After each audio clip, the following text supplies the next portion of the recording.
Bismillahirrahmanirrahim. Innal hamdalillah nahmaduhu wa nasta'inuhu wa nastaghfiruh wa na'udzu billahi min syururi anfusina wa sayyiati a'malina.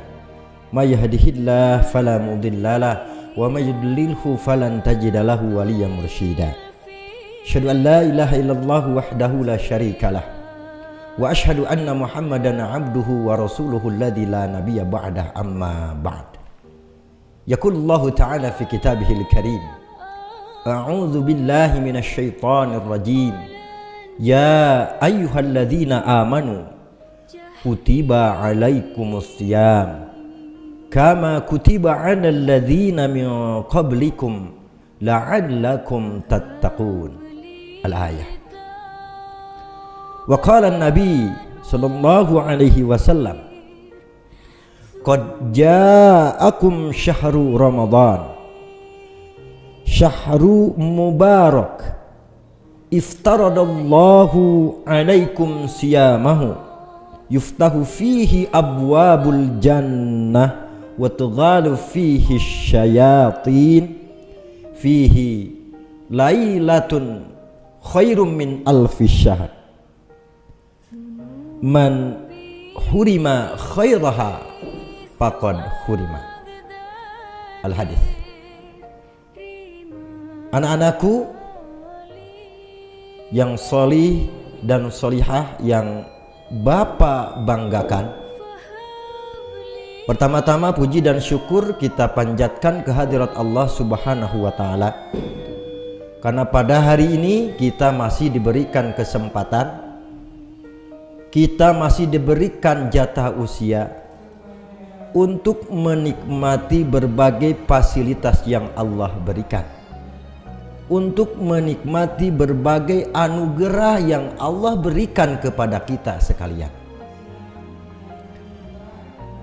Anak-anakku yang Bapak banggakan, anak-anakku yang solih dan solihah, sebentar lagi akan datang kepada kita tamu yang agung, tamu yang begitu luar biasa, tamu yang sangat dinantikan oleh seluruh kaum muslimin, oleh seluruh kaum mukminin yang berada di dunia ini.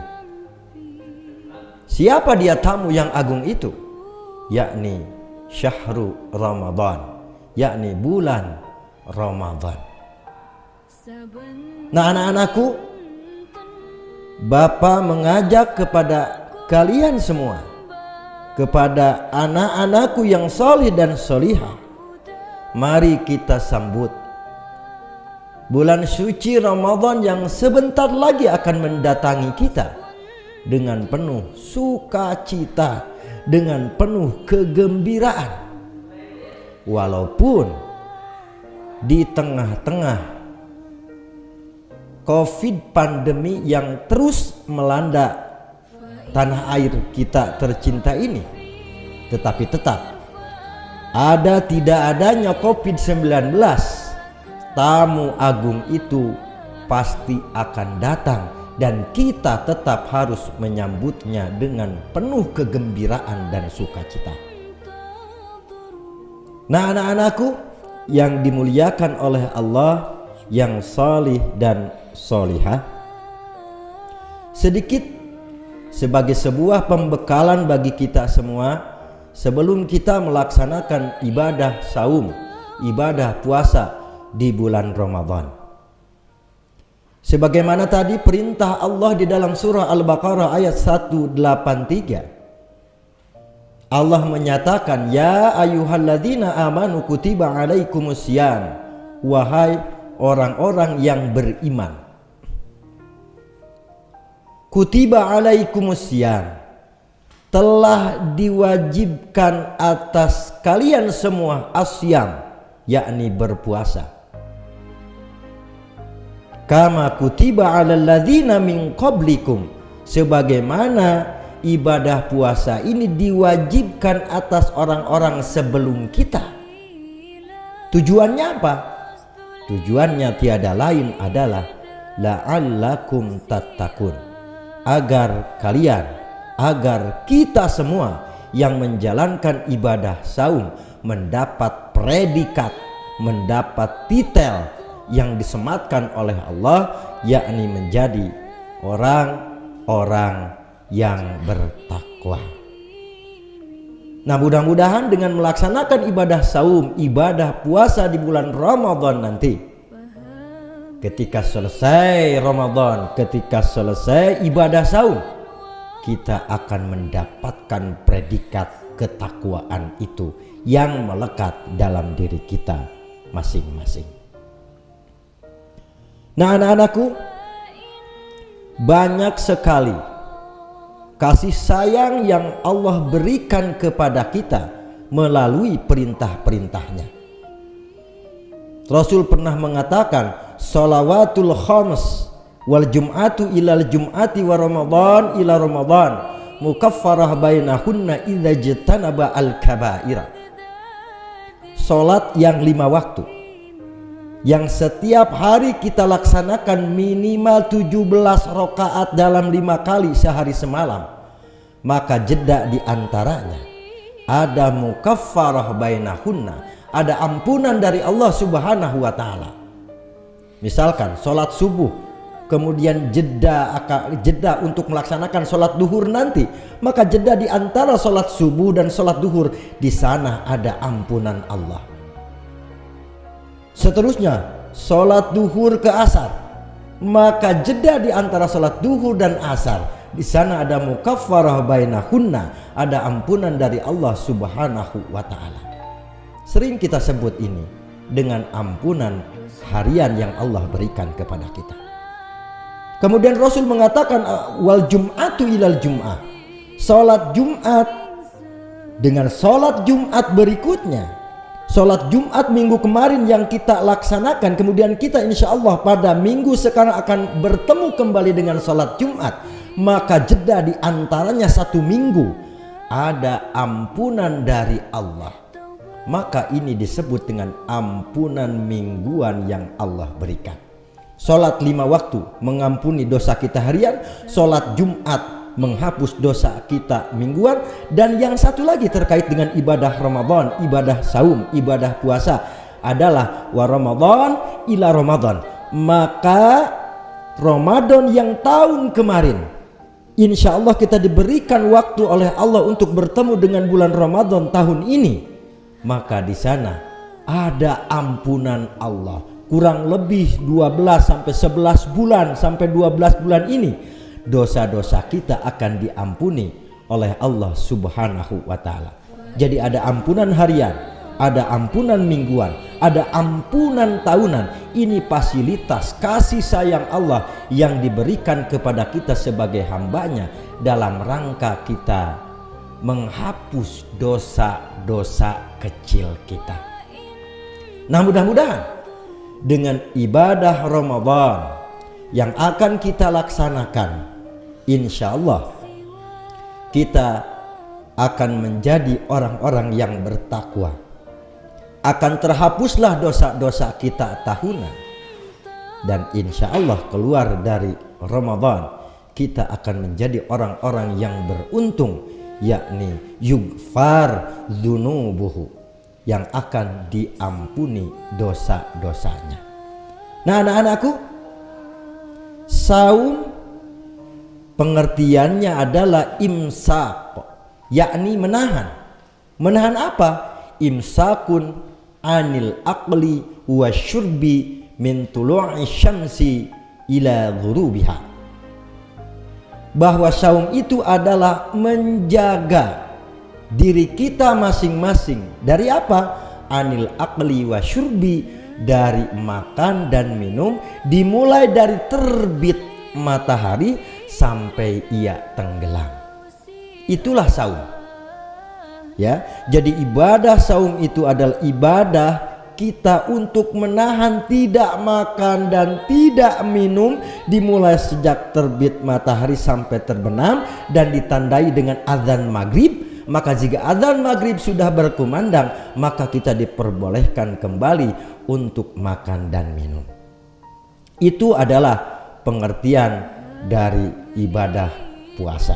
Menahan diri kita untuk tidak makan, untuk tidak minum. Tetapi lebih jauh lagi anak-anakku yang soleh dan solehah, di dalam ibadah saum yang harus kita lakukan bukan hanya menahan diri kita dari makan dan minum saja, tetapi kita harus bisa menahan seluruh aktivitas kita yang dapat membatalkan pahala saum kita. Ini banyak dilakukan oleh kita. Nah anak-anakku, Rasul pernah mengatakan, rubba shaimin laisa lahu min siyamihi ilal ju' wal 'aths. Banyak di antara kita yang ibadah saumnya tamat 1 bulan, tetapi ia tidak mendapatkan pahala dari ibadah saumnya, hanya dahaga dan lapar saja. Ia menahan lapar, ia menahan dahaga, tetapi ia tidak mendapatkan pahala sedikit dari lapar dan dahaganya. Kenapa demikian? Karena orang tersebut hanya mampu menahan dirinya dari makan dan minum, sedangkan ia tidak mampu menahan dirinya, menahan hawa nafsunya dari perkara-perkara yang dapat membatalkan ibadah saum atau pahala saum itu sendiri.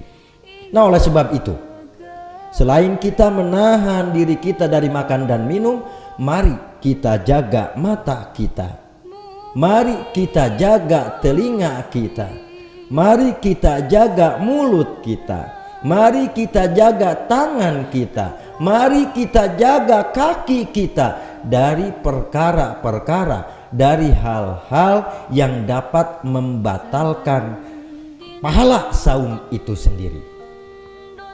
Nah jadi yang saum itu bukan hanya mulut kita dari makan dan minum, tetapi seluruh anggota badan kita harus kita jaga dari hal-hal yang dapat menghilangkan pahala saum itu sendiri. Rasul pernah mengatakan, barang siapa yang melaksanakan ibadah saum kemudian ia tidak bisa mampu atau tidak mampu menjaga mulutnya dari perkataan-perkataan kotor, perkataan-perkataan yang tidak senonoh, maka dahaganya, laparnya itu tidak dibutuhkan atau tidak bernilai di sisi Allah Subhanahu wa ta'ala. Nah anak-anakku yang Bapak banggakan, yang solih dan solihah, kemudian lalu hukumnya apa ibadah saum itu? Ibadah saum hukumnya fardu ain, hukumnya wajib bagi setiap mukmin, bagi setiap muslim yang sudah baligh. Lalu bagaimana Pak? Anak-anak kelas 1 sampai kelas 3 sampai kelas bahkan sampai kelas 6 belum ada yang baligh atau belum sampai ke tingkatan baligh. Bagaimana saumnya? Saumnya tetap akan diterima oleh Allah Subhanahu wa ta'ala dan akan menjadi jariah bagi kedua orang tuanya. Dan yang paling penting, walaupun dibebankan, ditaklifkan hukum saum ini kepada orang yang sudah baligh, bagi anak kecil ini menjadi proses tarbiyah, menjadi proses pendidikan, pembiasaan agar kelak ia dewasa sudah mampu dan terbiasa melaksanakan ibadah saum. Nah anak-anakku yang Bapak banggakan dan Bapak cintai, anak-anakku yang solih dan solihah, lalu selanjutnya apa saja yang harus kita lakukan pada saat kita ibadah saum? Nah tentu kita harus memperbanyak ibadah kepada Allah, ya. Selain ibadah saum yang sudah diwajibkan kepada kita, maka ada ibadah-ibadah sunnah yang lainnya, seperti sholat tarawih, ya, sholat rawatib, ya, sholat sunnah yang lainnya harus kita lakukan. Terutama bagi kalian di rumah ini, membantu pekerjaan orang tua, ya, kemudian taat kepada orang tua, membaca Al-Qur'an, tilawah, ya, kemudian memurojaah hafalan, menghafal Al-Qur'an, dan terus tiada henti setiap hari kita berteman, bersahabat dengan Al-Qur'an, baik itu membaca, murojaah dan lain sebagainya. Itu adalah salah satu bentuk dari ibadah-ibadah yang harus kita lakukan di bulan Ramadan. Jadi tidak hanya saum, ya, banyak sekali ibadah yang kita lakukan, seperti sedekah, ya, berinfak, membantu fuqara dan masakin. Bahkan kata Nabi, ketika kita memberikan makanan kepada orang yang saum, ya, memberikan makanan kepada orang yang saum ketika kita buka, maka kita akan mendapatkan pahala seperti orang yang ibadah saum itu sendiri. Rasul adalah orang yang paling dermawan, tetapi ia atau Rasulullah lebih dermawan lagi pada saat bulan Ramadan. Nah, anak-anakku yang Bapak banggakan, anak-anakku yang solih dan solihah, sekali lagi mari kita sambut dengan penuh sukacita bulan yang agung, bulan Ramadan yang Allah wajibkan di dalamnya untuk beribadah, untuk melaksanakan ibadah puasa. Mudah-mudahan Allah memberikan kekuatan kepada kita sekalian. Mudah-mudahan Allah menyampaikan kita pada bulan Ramadan, dan mudah-mudahan kita pada saatnya nanti diberikan kekuatan untuk senantiasa bertaqarrub, untuk senantiasa berdekatan dengan Allah dengan seluruh bentuk peribadatan kepadanya. Nah, anak-anakku yang Bapak banggakan, demikian pembekalan ini. Mudah-mudahan menjadi pengingat khususnya bagi Bapak sendiri dan juga bagi anak-anakku yang soleh dan solehah. Mari kita sambut syahrul Ramadan, ya, bulan Ramadan ini dengan penuh sukacita dan kegembiraan. Tentunya mari kita isi bulan Ramadan ini dengan berbagai aktivitas ibadah kepada Allah Subhanahu wa ta'ala. Mudah-mudahan insya Allah pada bulan Ramadan ini, ya, kita berdoa pandemi yang sampai sekarang masih melanda negara kita tercinta ini akan segera dihilangkan oleh Allah Subhanahu wa ta'ala. Demikian anak-anakku yang soleh dan solehah yang bisa Bapak sampaikan. Aku qouli hadza wa astaghfirullah li walakum. Rabbana atina fid dunya hasanah wa fil akhirati hasanah wa qina adzabannar. Allahumma barik lana fi Rajab wa Sya'ban wa balighna Ramadan. Assalamualaikum warahmatullahi wabarakatuh.